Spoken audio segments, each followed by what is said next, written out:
Hut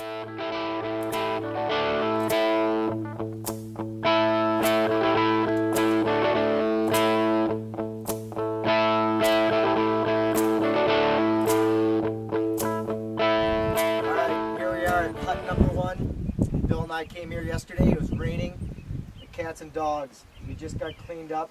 I want to do a little introduction with product. So Bill's going to walk down here in a second. I'm going to show you what you need to get out there to do your second hut. We started the backcountry bike tours on yesterday. Kevin dropped us off and it was raining pretty hard. He was wondering if we should do it or not. We decided to do the single track because we knew we had the right equipment, we had the right tires. So we ventured off and it was really wet. We got to our hike-a-bike, everything was fine, and we got to about 2 miles before our trip was done and we ran into this really peanut buttery, muddy mess, caked up on all of our stuff. So basically we had our bikes ready to go, they were well lubed, well maintained, and we got to the hut. But what happened was, we realized that we did need some tools for this trip. Okay, product information, what you need for tools. I've done this trip now 3 times, and every time I set out on these ventures, I forget I always miss one thing or another. But when you start on these tools, these trips, you need to have all your tools to get from one hut to the other, because Kevin's not going to pick you up. Spare chains. The drivetrain is very important. In case you break a chain, you have a stick in the trailer. You have a chain links and a full chain, and a chain tool and a power link.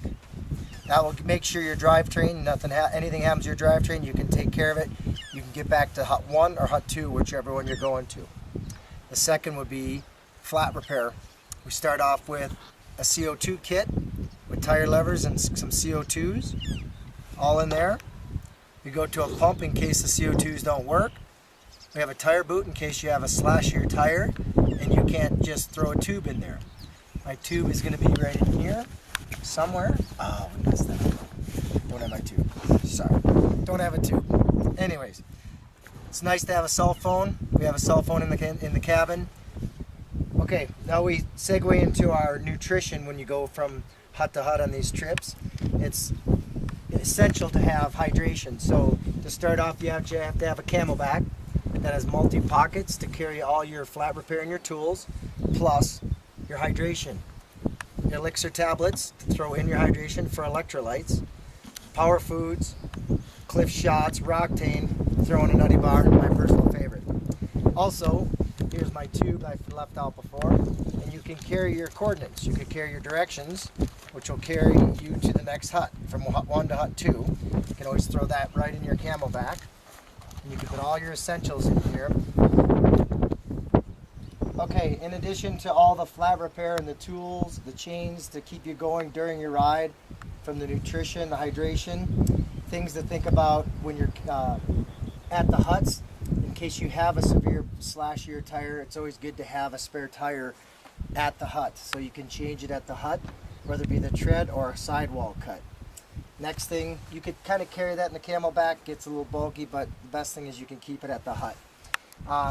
If you don't have my Camelback has a waterproof bag in it, but if you don't have something like that, if you carry a cell phone for emergency, or a camera, or some electronics, it's good to have a waterproof bag to put in your Camelback. We got caught in the rain yesterday, everything was dry, and we made it to the hut, no problems. Okay, from here on out, we're going to talk about how when you arrive at the hut, what Kevin's going to have waiting for you.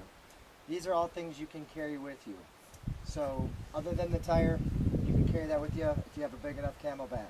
So segue to what we're going to have at the huts for you when you get to a hut. Okay, so some tools and things you're going to expect at the huts. When you get to the huts, everything that you carry with you or you have in your bag that Kevin drops off, basically have a park tool kit. Toolkit, thank you. And it's going to have some cleaning tools, some brushes, some bigger cable cutters.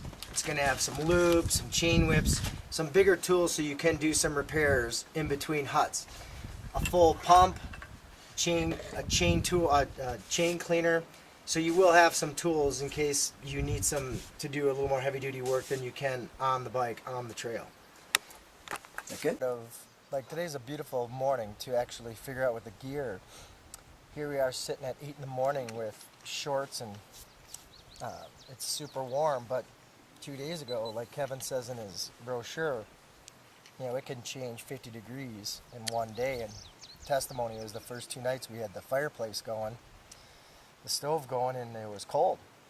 Now we wake up 2 days later to, you know, 60 degrees, and now it's almost feels like it's 70, and it's early in the morning. We're here in shorts and a t-shirt, and we're in the desert. So to have a rain jacket, the proper clothing is essential, because when you started climbing yesterday, it got hot. We just had a jersey, we had shorts, and a camelback, whereas 2 days ago we had 2 layers. We had base layer, jersey, arm warmers, leg warmers, a vest, and then when it started raining, we used the raincoat.